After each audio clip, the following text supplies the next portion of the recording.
George W. Kirk was a Union officer during the American Civil War and is known for leading 2 raids in western North Carolina, including one against the Confederate Camp Vance in Burke County, North Carolina.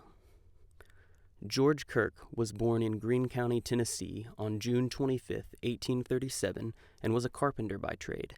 At the onset of the American Civil War, Kirk served in the Confederate Army. However, Kirk had staunch Unionist views and was an outspoken opponent of secession.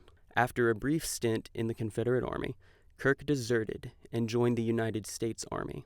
Kirk garnered a reputation as a bold leader and an adept scout during his time in the Union Army, and was looked up to by his men. In 1864, Union General John Schofield authorized Kirk to create a new regiment to be placed under his command. The primary goal of Kirk and his new regiment would be a raid of Camp Vance near Morganton, North Carolina.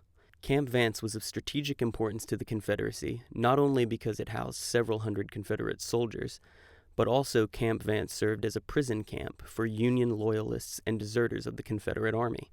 Camp Vance was also strategically positioned near the western North Carolina railroad system, of which the Confederacy heavily utilized for their war efforts. Despite having to make the 70-mile trip from the Tennessee line to Camp Vance and being significantly outnumbered, Kirk and his 130 men took Camp Vance without suffering substantial casualties. This can primarily be attributed to Kirk and his men possessing the element of surprise. Kirk acquired 277 prisoners in the raid, some of which were integrated into the Union Army. Kirk also added several deserters that had been imprisoned to his roster. After the successful raid of Camp Vance, Kirk and his men moved east, where they destroyed the depot of the western North Carolina railroad system. Upon sacking the railroad depot, Confederate forces near Salisbury, North Carolina were alerted to Kirk's actions and began to pursue him and his men. With Confederate forces in pursuit, Kirk discarded his plan of wreaking havoc upon the western North Carolina railroad system and decided to move back into eastern Tennessee.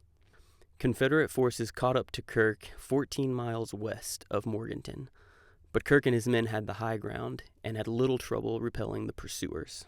In the immediate aftermath of Kirk's raid, it offered a victory to Unionist forces in the South and served to diminish Confederate morale in western North Carolina. What's more, Kirk retreated back into Tennessee with 132 prisoners, 32 slaves, and 48 horses and mules, as well as 40 new recruits in his own ranks. Kirk's second raid, of which was of less military importance and was more intent upon striking a blow to Confederate morale, also served as a setback for the Confederacy in the region. Though Kirk's raids may have been of minor consequence in the grand scope of the American Civil War, they were far from minor to Confederate control and morale in western North Carolina. Historically, Kirk's raid of Morganton, as well as his subsequent raid of Haywood County, represent significant events that took place in the southern highlands of Appalachia. George Kirk emerged from the American Civil War having acquired no small amount of prestige and had risen to the rank of colonel by the war's end. Kirk would go on to experience skirmishes with the Ku Klux Klan in Tennessee in 1870.